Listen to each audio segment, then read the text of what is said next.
Hey there, everybody. Pete Pardo here from Sea of Tranquility. Welcome to another episode of the Monsters Den. We've got in the co-captain's chairs today the king himself, Mr. Chris Allo. Woo!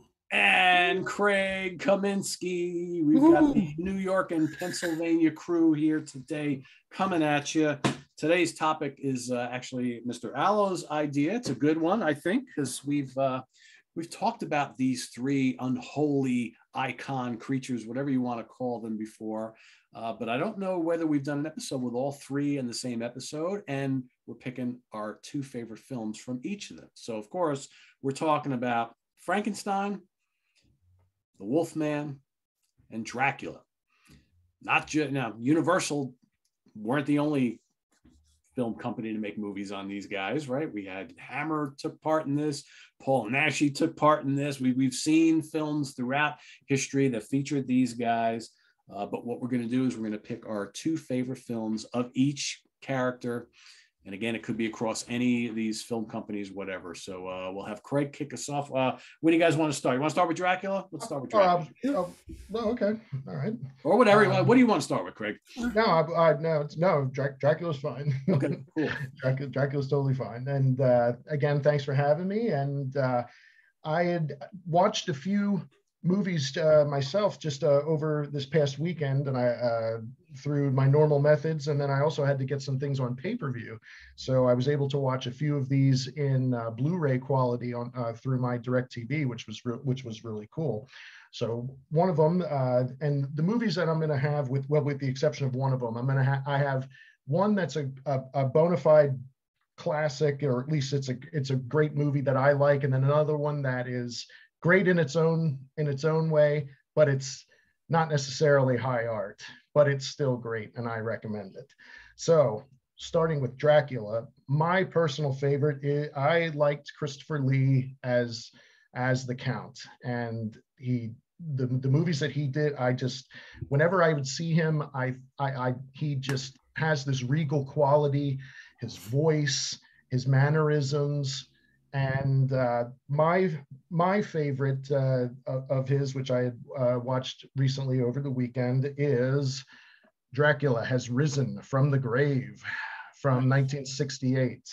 And really enjoyable movie. And again, with courtesy of Hammer Films, where this one picks up after the events, I believe, of Dracula Prince of Darkness, where he's been frozen in ice and is revived by a priest who has sort of lost his way and bleeds onto the ice, and it brings back Count Dracula. And there's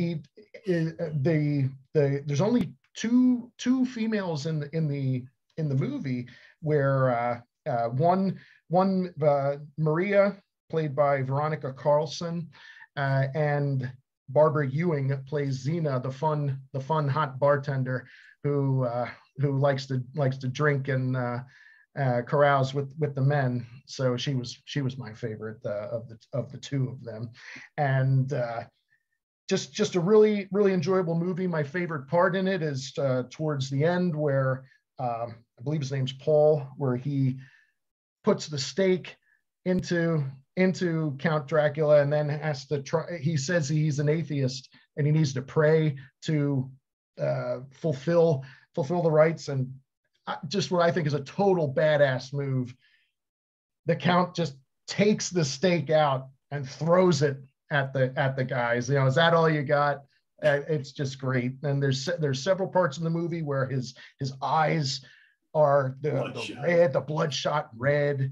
And it's just a really enjoyable, fun Dracula movie. So I highly recommend that, from 1968, Dracula Has Risen from the Grave. And your second Dracula film?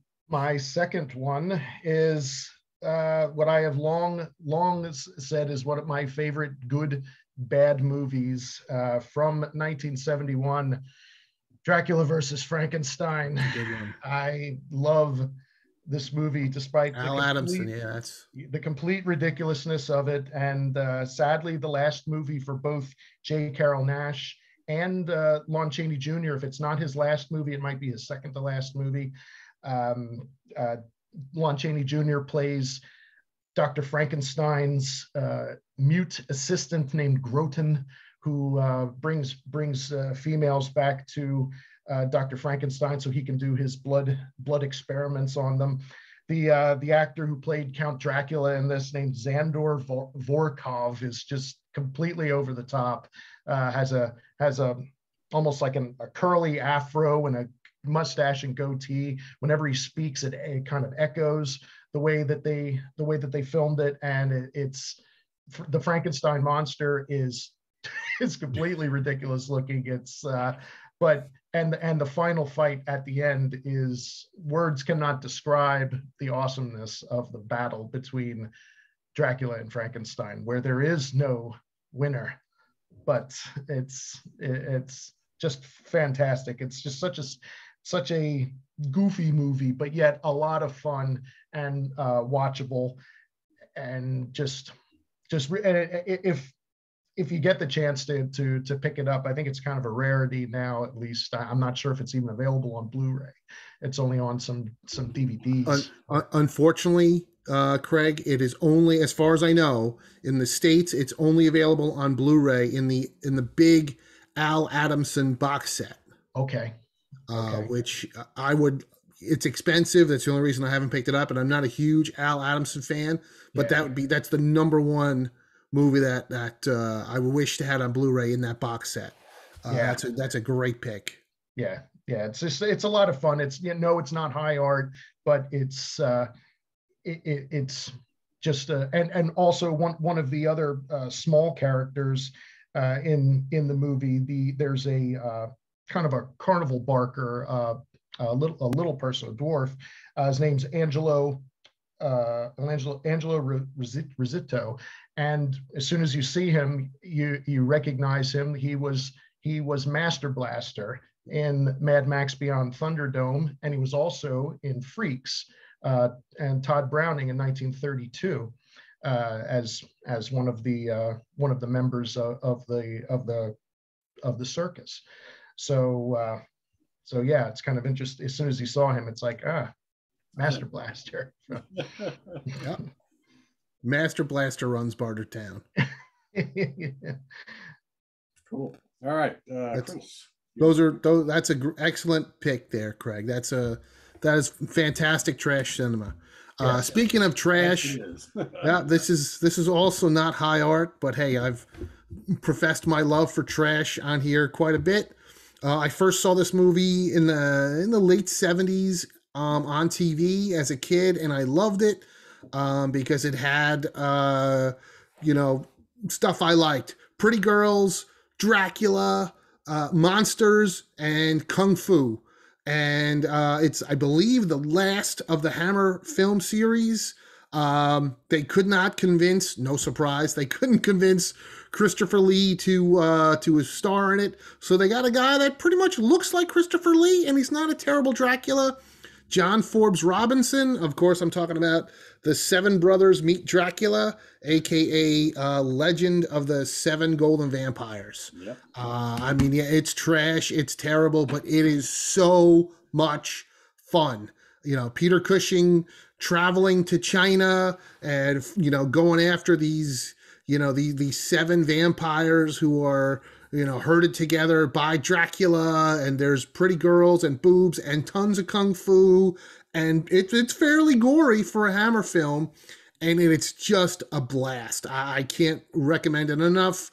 When I was doing my Hudson Horror Show, I was able to track down an old rare 35 millimeter film print of this. And there was a lot of people in the audience who surprisingly hadn't seen it, and man, they loved it. I mean, the mix of Shaw Brothers Kung Fu and Hammer horror is just great. And it's one of my all-time favorite Hammer movies, and just one of my all-time favorite monster movies, period.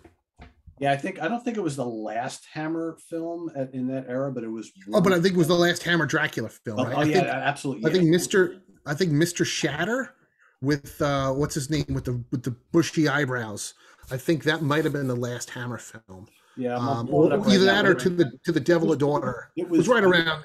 right Yeah. around the end. It was one of the last ones, though. Yeah. Definitely one of the last ones. But it's certainly the last Dracula film from Hammer. The Lady Vanishes in 79 was the last of that era. Okay. The Devil a Daughter was from 76. Second to last, then Legend of the Seven Golden Vampires was 74. So those are the last three. Shatter was also 74. Oh, okay. Frankenstein Monster of Health was also 74. So, and Captain Kronos. Those are the last bunch. They cranked out a bunch. They got some great ones in there. They definitely got some great ones in there. Yeah. But yeah, so that's my number 2, and I was really pissed off because I looked and looked. I know I have it. I have the British Blu-ray, the British triple disc set, which has the uncut Japanese version of the horror of Dracula, which was released in England under the title of Dracula. Yep, that's it. That's the American disc. Yep. I couldn't find it, but to me, that is the single greatest Dracula film, bar none. You know, it's got the iconic scenes that were ripped off in so many movies, like From Dusk Till Dawn and Fright Night, with, you know, shattering the glass and having the shards of light, you know, come in and fry Dracula. I know for myself, you know, I'll never forget. I don't know if my mother remembers. I must have been like 5 or 6 years old, and my mom was enrolling me in, I know I've said this story before, and my name is Christopher Lee. Lee is actually my middle name. So it was like, and I was born on the 13th, which this year is a Friday the 13th. So it was like, I was destined to be into horror movies. And my mom was enrolling me in CCD, the Catholic studies thing, which is like an after school thing you would do once a week. And I remember my mom said to me, well, you know, do you know how to do the sign of the cross? And I was like, yeah. And she's like, well, show me. So I went like this, because that's what that's what Peter Cushing did with the candlesticks in Horror Dracula, which I saw as a kid at like 5 years old. And she laughed, and she's like, no, that's not how you do it. But yeah, this movie, awesome, even though I couldn't find it. I'm blaming Pete because I might have pulled it off the shelf and done something with it and then never put it back. So I got to blame Pete. Yeah, you showed it on another video, so it never made its way back. It never made it back to the goddamn garage. It's floating around here somewhere. Yeah. But yeah, so that's my number 2 pick. I just love it, and I think it legitimately is in my opinion, and a lot of other people do think the greatest Dracula of all time. Lugosi's awesome, but you know, I was never, for whatever reason, maybe because he never, I was never afraid of Bela Lugosi. But man, as a kid, even though I loved the movies, Christopher Lee did scare the crap out of me. Oh yeah. His presence, how tall he is, the timbre of his voice. I mean, the way he moved, and the parts when he's got the red eyeballs and fangs. Yes, and he had this like animalistic quality at times. Oh yeah, films. You know, I mean, there's a lot to choose from there. Yeah, but yet charming too. He could be. Oh yeah, you know, he had it all. Which again, you know, when you get older and it's like, you know, yeah, that's a little bit more believable than Bela Lugosi hooking up with like a really hot, you know, lady. Like, oh, I can see Christopher Lee, you know, he's got that, you know, that thing going on that you could see ladies, you know, falling for him. Yeah. So yeah, with Dracula, there's a lot to choose from. There's been a ton of Dracula films. I mean, Hammer made how many of them? Like 8, 9? I lost track. More than that, I don't even remember. Quite a lot. I almost pulled a Catino, but there's no Dracula in this. But this is great. It's amazing. Yeah, it's a great one. Yeah, and I will say, I'm going to get it out there right now, just because I know, you know, I've talked enough about it over the years here. I am not going to pick Abbott and Costello Meet Frankenstein for any of these lists, because to me, that's like a kind of all-in-one type of film, and I could easily that could be my winner in all of these, because it's my favorite movie of all time. I'm not going to do that, so that movie is not going to be counted today. But as for my 2 favorite Dracula films, like I said, there's a lot to choose from. You know, Lugosi played him a couple of times. Christopher Lee played him a ton of times. There's been a lot of other guys to play Dracula over the years. To me, there's only 2. There's been a lot of good ones, but there's only 2 that really stand out. For my number 2, I'm going to go with the first Dracula from 1931. I was tempted to pick Nosferatu because, you know, Max Schreck in that old silent classic is fantastic, but it's technically not. It is Dracula, but it's not. I wanted to go with a film where they actually call the vampire Dracula, and I love Lugosi to death. He to me will always be the second best Dracula, and there is a charm about him. There is a weirdness about him, right? You know, he's got that Hungarian accent, and you know, in this film he looks so debonair, and then in all the other films he looks so old. But this is, out of all the original Universal horror films, this is probably my least favorite of like the first big films of all these monsters, because I think there was a lot of missed opportunity in this film. But there are scenes in this film that are amazing. It's just the whole film is pretty inconsistent, but I still love it though. I still think he's great. So that's my number 2 choice. And of course, number 1 can only be Horror of Dracula First. A lot of the ones that came after this are a lot of fun, like Satanic Rites, Prince of Darkness, Risen from the Grave. I mean, there's a whole bunch of them, and they're all fun. They're not all as great start to finish as this one, I think. This one has the tightest story. He's absolutely frightening in this film, and he's so unhinged. I like some of the other ones where he's even more unhinged than this, right? But and Peter Cushing is great in this, and it's a shame that Cushing didn't appear in all of them, right? Yeah, because it was like these films were made to have them together. But to me, Christopher Lee is the ultimate Dracula. He just is. He's got a little bit of everything. The one thing I miss from the Lugosi films is he doesn't have that animalistic evil quality. He's mysterious, he's suave and debonair, but you need to show the teeth, you need to show the blood, you need to show him ripping someone's throat out.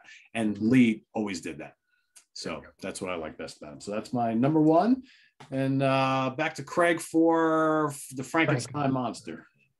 All right, I just watched this movie possibly for the first time in its entirety ever. I may have seen it when I was younger, but I knew that this movie was great, you know, by everything that I even before having seen it. But then having watched it in Blu-ray quality and everything, my personal favorite Frankenstein movie was 1957. The Curse of Frankenstein with Christopher Lee. And just thinking about this being in color, however many Frankenstein movies had been made from 1931 up into the late 40s, maybe even into the 50s, always in black and white, and always with the same, they all took the Karloff look, no matter if it was Boris Karloff, Bela Lugosi played the monster, Glenn Strange played several times, always flat top, bolts, big shoes, you know, and always in black and white. Seeing Christopher Lee in color with this, the first time, I mean, seeing that, I mean, I went, fuck. I mean, he is scary looking. I mean, the green skin, the eye, the milky white eye, and just all the scars and everything. It's like, yeah, he still had his hair, you know, and everything. And it wasn't, you know, the flat top or anything, but holy shit, is he frightening looking. And even when the assistant shoots him with the shotgun, and then the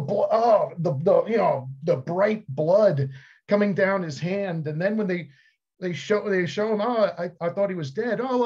Peter Cushing's, I brought him back, you know, his head shaved and now his eyes black, and it's like, oh my God, I mean, to think what audiences back in 1957, after thinking, I may possibly, what can they do different with Frankenstein that I haven't already seen? This did. I mean, even just bringing him back to life. They had him in the fish tank, when not the struck by lightning and taking him up into the tower and everything. It just kind of took what you knew and turned it on its ear and made it more scary. Just again, the early examples where you guys have mentioned in other videos how Peter Cushing as Dr. Frankenstein is a horrible person. I mean, he pushes a guy right off the balcony, because it's like, well, I need his brain, and well, I just got some fresh hands here. They should be good for my creation. Just and you see him progressively get much worse throughout the other movies that Peter Cushing did, but just a classic and enjoyable movie that again, audiences from 1957 had to have been taken aback, I think, by seeing that for the first time in such glorious color like that. Well, there was a lot of factors there. So for one, Universal would not let them use the exact same makeup for their Frankenstein. They let them use the characters, but they you can't do the Karloff stuff. So there was that. Curse of Frankenstein was the first color Hammer film. Mm-hmm. And number 3, they decided from the get-go that the focus of all these Frankenstein films was always going to be on Dr. Frankenstein and not as much the monster. The monster was kind of like a side character, like a secondary character. Yeah. And I think that worked because throughout all those films, you hated the Frankenstein creator character, right? And you kind of felt sympathetic towards the monster, which you did a bit in the Universal films, but you didn't really despise the creator as much in these films. I mean, Cushing was just a terrifically incorrigible, just hateful Dr. Frankenstein. With Curse of Frankenstein definitely being his most diabolic. Oh, yeah. I mean, he's really just such a scumbag. Oh, yeah, completely. Cool. Or what's your second one? My second one, and also watched this over this past weekend, and the title enough it is just a classic from 1973. I give you Blackenstein. Oof. What a fantastic movie. This has to do with a female doctor who comes to apprentice with Dr. Stein, his name is, who is white, which is kind of weird. It was black. Dr. Stein is a white guy. Everyone else was black. And he supposedly had won the Nobel Prize for solving the genetic code. So this doctor who comes to apprentice under him, she says, my husband has stepped on a landmine in Vietnam and lost both his arms and legs. Can you help him? And he says, well, I have a serum that I've been testing on some other patients that will regrow limbs. So he brings him in, and the guy who plays the would-be soon-to-be Blackenstein is such an awful he's such an awful actor, but it's hilarious to watch this.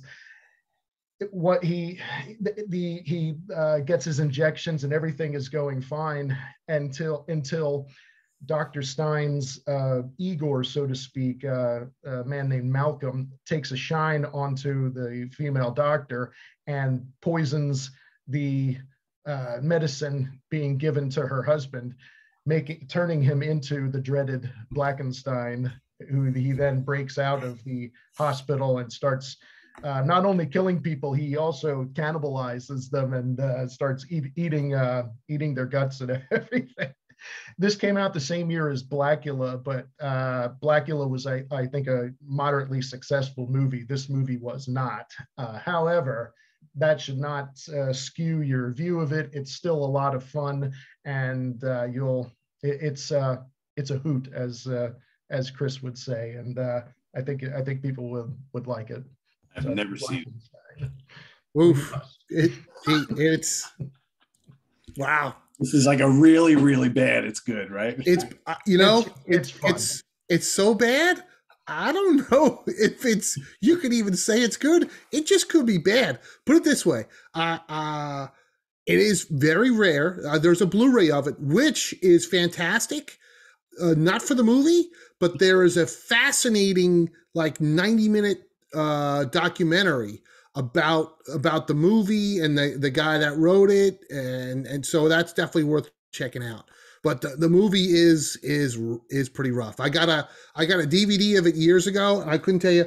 I must have fallen asleep on it 4 times, and then I did see it projected a couple of years, probably, I don't know, 5-6 years ago, off 35 millimeter film. So I sat and watched it at a horror film festival, and I found out who had the print, and I thought about running it at my Hudson Horror Show, but I got to be honest, after sitting through it at somebody else's festival, I actually said, I don't care how rare it is, I can't do it to my audience. It's so bad. And he has it's so bad.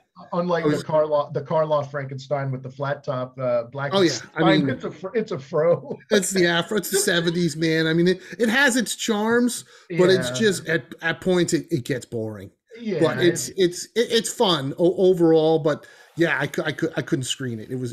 I was glad I saw it. It's silly and it's fun. Yeah, not high art. Not compared to The Curse of Frankenstein. No, for sure. All right, Chris, your Frankenstein choices. All right, so mine is also trash, but better than Craig's, I think. I saw this one years back, but it was cut, and thankfully somebody a few years ago pieced it together from various prints, and this is a kind of rare British Blu-ray, and it's trashy and kind of sexy at the same time. Lady Frankenstein, from I believe it's 1971, starring Joseph Cotton and the absolutely gorgeous Italian actress Rosalba Neri, with the big muscle strongman Mickey Hargity's in this too.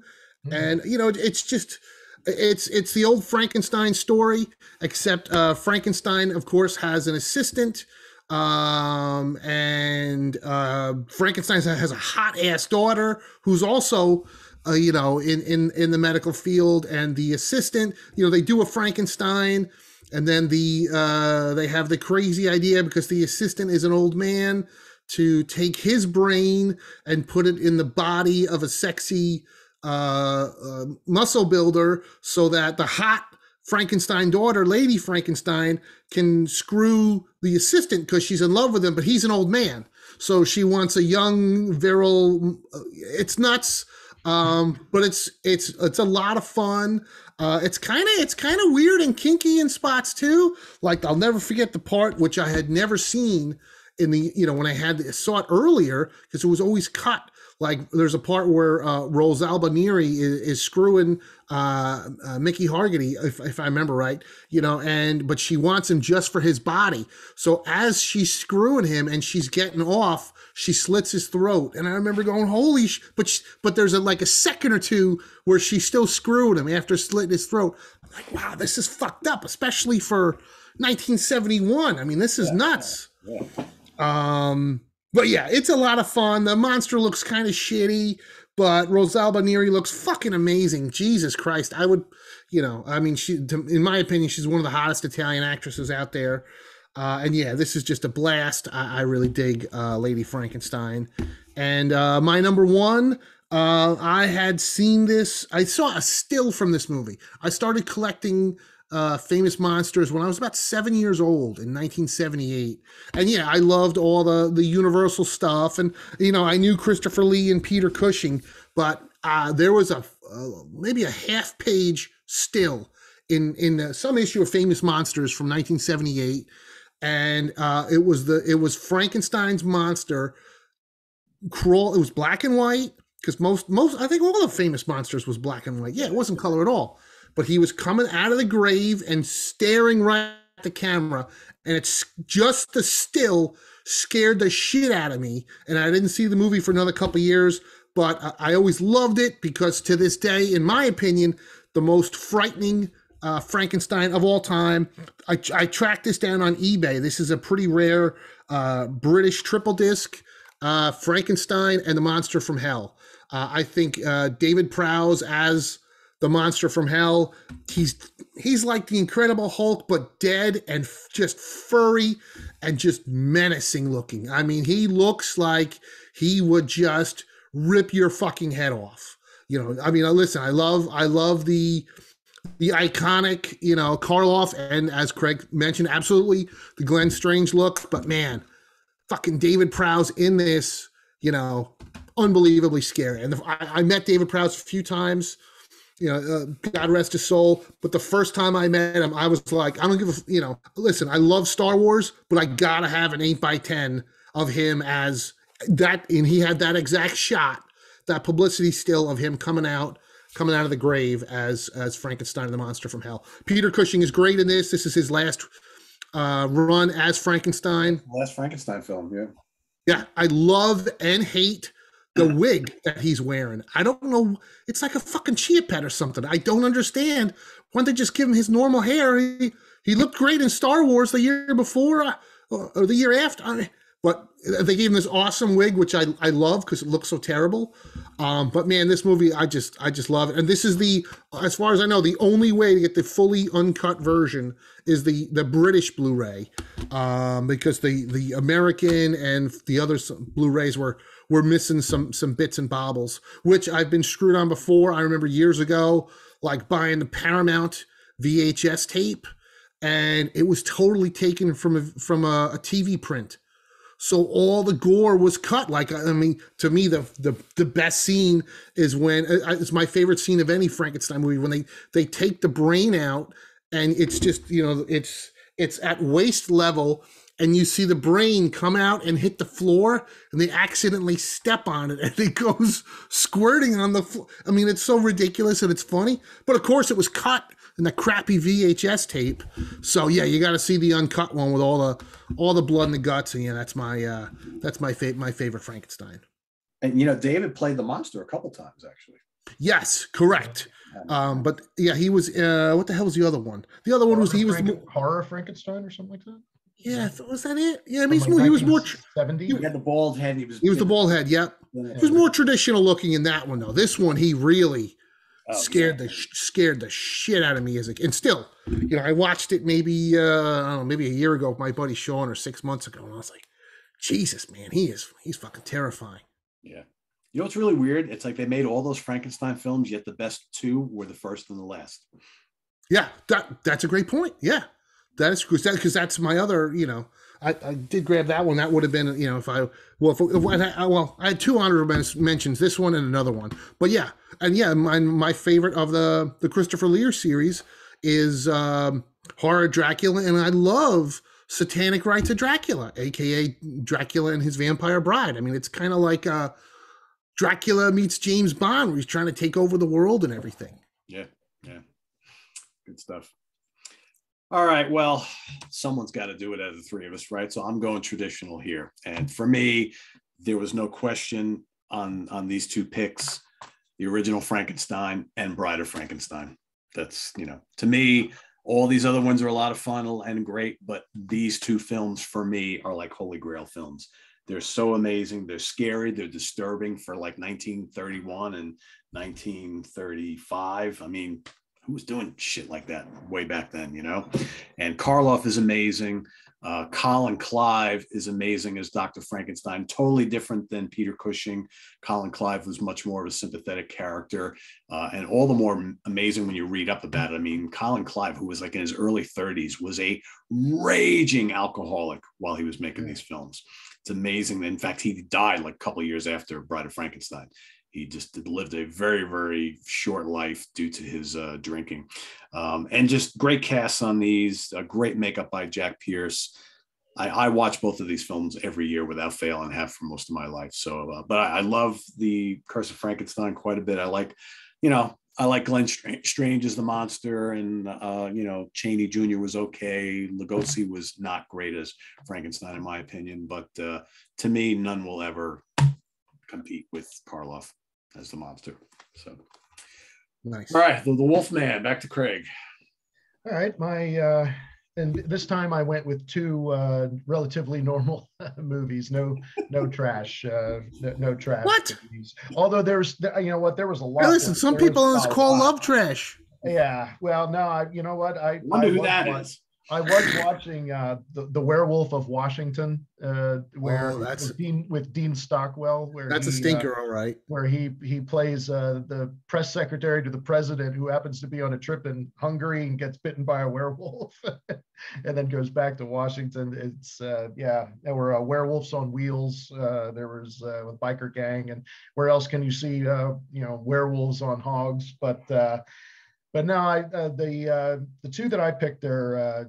One is a traditional werewolf movie. The other is kind of not, but the traditional werewolf movie that I picked from 1974 from Amicus Pictures, I had picked The Beast Must Die, which stars Calvin Lockhart, Peter Cushing, Charles Gray, just a jump to the left and a step to the right, Michael Gambon, who eventually was in the Harry Potter movies, replaced Richard Harris as Dumbledore.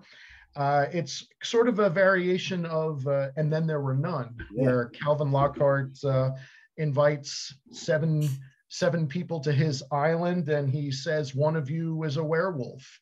And we get to figure out people start getting killed, and you have to figure out who it is. The version that I watched even has a break towards the climax of the movie, where the movie kind of stops and it says, "Can you guess who the werewolf is? Is it Professor Plum? Is it Mr. Green?" It was kind of weird that they threw that in. But that's because that's in the original print. Right. And was there like a dinging bell or something during the movie too, besides the screen break, or no? I'm not sure. What was that? A bell, like whenever someone died or something like that? Yeah. Was there something, or am I mixing it up with something else? I'm not sure, but I know that at the end, when there's 3 or 4 people left, it was kind of who can it be? Is it this person? Is it that person? But it's a good, you got some good gore in it. You don't know who the werewolf really is. There's a twist ending to it. So it was a lot of fun. I think that's a good normal traditional werewolf movie with some mystery elements thrown. It's actually, I think it really excels as a mystery or like a whodunit, like big time. Yeah. And it's arguable whether it's a great werewolf film. It's a really fun film, regardless. I'm sure everybody wishes there was more werewolf action in it, right? But that's what I remember liking. Yeah, but as a mystery film, as a whodunit film, it's terrific. Right. Yeah, it's highly entertaining. I think it's a great pick. Yeah. My second pick came from 1981, and 1981 had 3 high-profile werewolf movies that came out that year. One, An American Werewolf in London, was extremely successful. The second, being The Howling, was also a successful movie, not as much as American Werewolf in London, but still made quite a big bit over its budget. The third movie didn't really do as well and made under its budget, but it's kind of a non-traditional werewolf movie. I watched this recently and I really enjoyed it. That is Wolfman with Albert Finney. And talk about urban decay. This movie was filmed in 81, released in 81, presumably filmed in 80. And just like when we had talked a couple months back about the New York Ripper and seeing the sleazy side of New York, there were scenes in this filmed, I believe, in the South Bronx at the time, and it looks like a complete war zone with empty buildings and just bombed out locations, and it looks like you're in another country. It really, and that it's not a set when they're kind of, you can tell it's from a helicopter.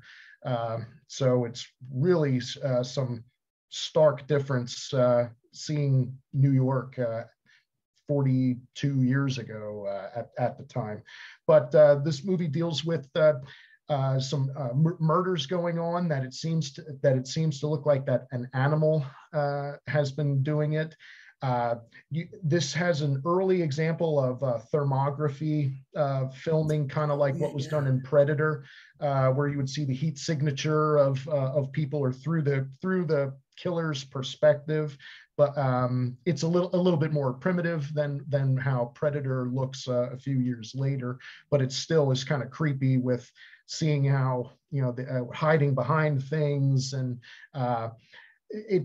Albert Finney does a really good job as the police detective who's investigating. There's some really good gore scenes in it. It's a bit of a slow burn where there's killings going on and you don't know really what's going on to kind of put the pieces together.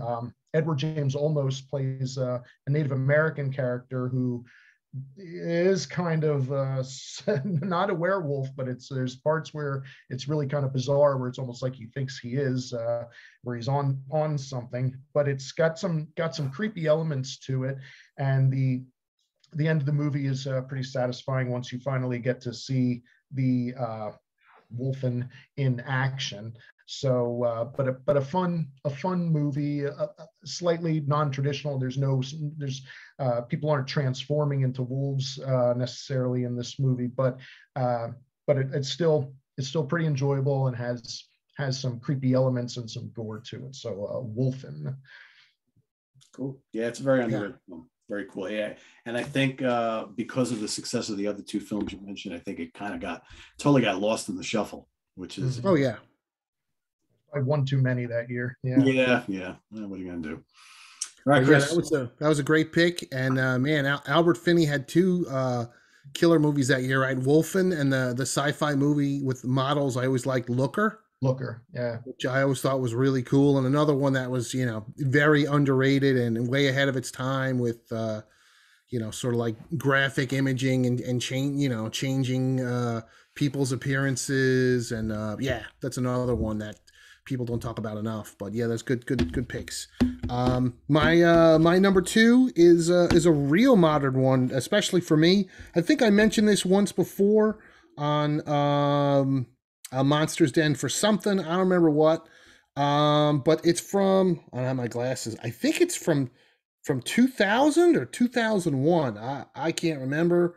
I'm almost ashamed that this is the DVD, but this is a Canadian DVD. I do need to get the Blu-ray, but at this point, maybe I'll just wait. Hopefully someone will do the 4K. It's very different. It's Ginger Snaps, which is the first one of a trilogy. And I thought 2 was absolutely awful, and 3 was slightly better, but still kind of shitty. But it's about two teenage girls who are sisters, and one of them gets turns into a werewolf and starts eating people in the town. And there's a lot of correlation between bodies changing as teenagers and sexual activity and tying in menstruation, the female menstruation, and turning into a fucking werewolf. And it's a really different take on the whole werewolf thing, but yet at the same time, when the sister Ginger turns into a werewolf, it looks amazing. I mean, it looks, obviously influenced by American Werewolf in London, and it's just a lot of it's fun, it's funny, it's kind of heartbreaking too at the same time, like a lot of these werewolf movies are, and I just really dig it. And I think I watched it last maybe like 2 years ago, and I think it really holds up. And it's a shame that 2 and 3, but I mean, I guess they kind of painted themselves in a corner. I don't know where they could have went, but yeah, the original is really a blast, and hopefully someone will do another disc that I'll have to buy it again, because it is that good. Yeah, I bought the Blu-ray of that not long ago. Yeah, it's cool. Yeah, I think it's a Screen Factory or yeah. But everything that came out on Blu-ray now. I mean, hell, just the last week we've seen everything now start to which I've been saying for a long time. It's going to happen, because all these companies they screwed us because they did 4K scans, but then put it out on a Blu-ray so that they'd have the scan all ready to quickly put out on a 4K disc, and now we're living it. Yeah, double the money. Yeah. All right, so my number 2, I actually don't have.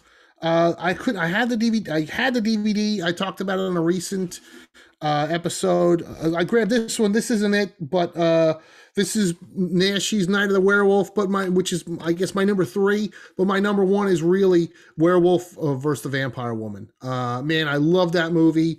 I was so excited when I was able to get a print of it and run it at Hudson Horror. And it's fun, it's sexy, it's gory as all hell. And again, Nashi terrified me. I think he is in that look, he is the scariest looking werewolf I've ever seen. That big hulking chest, and he's just drooling the blood and the gore, and he moves like a fucking cat.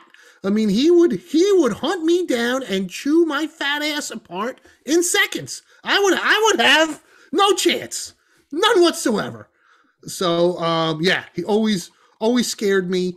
And yeah, it's an awesome movie. Somebody please put it out on Blu-ray so I could buy it again. There's like a Spanish disc or some kind of foreign disc going for like $60 on eBay. I'm like, oh, it probably looks like crap anyway. It's probably just somebody poured it over the scan from the DVD.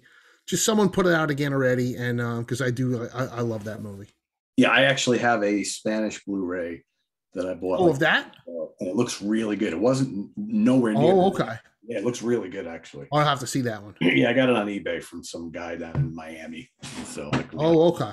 Yeah, the one I saw was like $60, and I was like, oh, yeah, quite a bit. Yeah, the funny thing is, it's like he moves great in that film, and he acts like a true werewolf.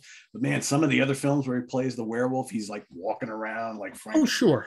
And like we said, some of the other ones, the makeup looks like shit. Yeah, they got it all right in that one. And that was the thing. That's to me, they got everything right in that one, and in this one, which he considered his best one, Night of the Werewolf. This is the I have this twice on Blu-ray. This is the double disc, but it's the same. Everything's the same on the Nashi box set. Yeah. And I forget which one it's in, 1 or 2, but it's in one of them. All right, a lot to choose from here. Kind of like the Dracula thing. Well, the weird thing is, it's like for Dracula, we obviously wanted to choose films where the character is actually called Dracula, and the Frankenstein monster, even though we seem to think there's been a shitload of Frankenstein movies, when you really think about it, I guess there's a good amount, but not a ton, but they're always Frankenstein movies. With the Wolfman, there are the Wolfmen, which you just mentioned, Nashi, right? The ones that walk upright and have that certain look. Then there are the werewolves, and some of them are on all fours, some of them like in the wolf. I mean, there's all sorts of, when it comes to werewolves and Wolfmen, it really varies quite a bit. So I had tons to choose from here, and I love werewolf films. They're my favorite out of all of these. I love werewolves. And so there's so many to choose from. And I was like, do I go like American Werewolf in London, which might be one of the greatest werewolf films of all time? The Howling is amazing. I don't know if you guys ever saw Bad Moon from the early 90s. Yes, that's pretty good. Yeah, really good. I love a lot of the Nashi films. There's so many of them that there was Hammer's Curse of the Werewolf, which is great. Oliver Reed's awesome in that. There's also the Tygon film, which is drawing a blank on the name of it. Another cool film, the werewolf film from the 70s. But I really thought about it, and I'm like, well, what are my 2 absolute favorites, like, of all time?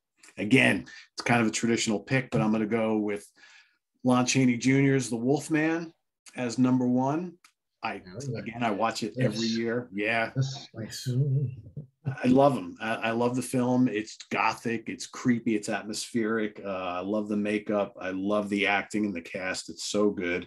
And then for my number 2, I'm going to go with the sequel, which is basically Frankenstein meets the Wolfman. And even though it's, the whole kind of catch to the movie is the big battle between the two at the end, it's basically a sequel to the Wolfman. I mean, the Wolfman and Lawrence Talbot is the main character in the film.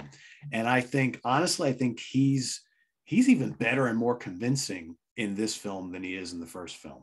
And I've always loved Frankenstein meets the Wolfman, even though there's like all the shit that happened behind the scenes where they changed the script, and Lugosi, who played the monster, was supposed to talk in it. He was supposed to be blind from the film before, which was Ghost of Frankenstein. And they decided not to do all that. Basically, I love Lugosi to death. He should have never been cast as the monster. That's what it comes down to. And that caused more problems than anything else. And I think the film suffered a little for it from a continuity perspective. But I love the film. I love the final fight. I love the opening segments of the film where the two guys go into the crypt and they take off the lid of the coffin where Talbot is buried in, and he's got the wolf bane on him, and they take off the wolf bane, they take off the ring, and then he sees the full moon, and he comes back from the dead and kills both, turns into the werewolf, kills both of them. Just great scene. But anyway, yeah, those are my two picks: the Wolfman and Frankenstein meets the Wolfman, the original. Nice. The original two. I always did wonder, Pete, why in Frankenstein meets the Wolfman and in the poster, like, why are their arms like so fucking long?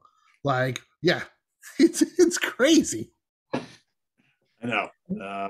I still have it somewhere. I have like an old press photo from when they were making that film with both Lugosi and Chaney as the monster and the Wolfman, and it's in black and white. And I guess they were just taking, they were all both in makeup and costume and whatever. And it's the one where like Chaney as the Wolfman is down below, and Frankenstein Lugosi is kind of choking him. And you can see like the gloved hands where the fur ends here, his shirt's down to here, and all of this is just regular skin. And I'm like, you guys couldn't have fixed that. I mean, for a promotional poster, I'm like, right. But it's a great pose, and it's like I always loved it. So yeah, I mean, it's just classic. And Chaney was so sympathetic as the Lawrence Talbot character. Every time he had this sadness, and like you felt this. He had this affliction, and it's like, oh, you want to help this guy so much, you feel so bad for him and everything. And so yeah, and even in the Abbott and Costello movie, like you said, where it's no matter what, lock me in this, no matter what I say, keep me locked up in this room. But even when it's not for laughs, I mean, you feel bad for him. And he's just so tortured, and he and he's like, I just want to die, right? And he'll always be my favorite. So, well, there you go, everybody. Our favorite picks for the monster, Dracula, and the Wolfman. So in the comments below, please list your two favorite films for each iconic horror character or monster. And I want to thank Craig and Chris for taking part in this fun episode. I love talking about these three. And Chris, thanks for the idea, because sure, long time coming. So yeah. Cool. So thanks, everybody. Visit us on the web at www.seatranquility.org. We're on Facebook. We're on Twitter. Of course, we're here on YouTube all the damn time.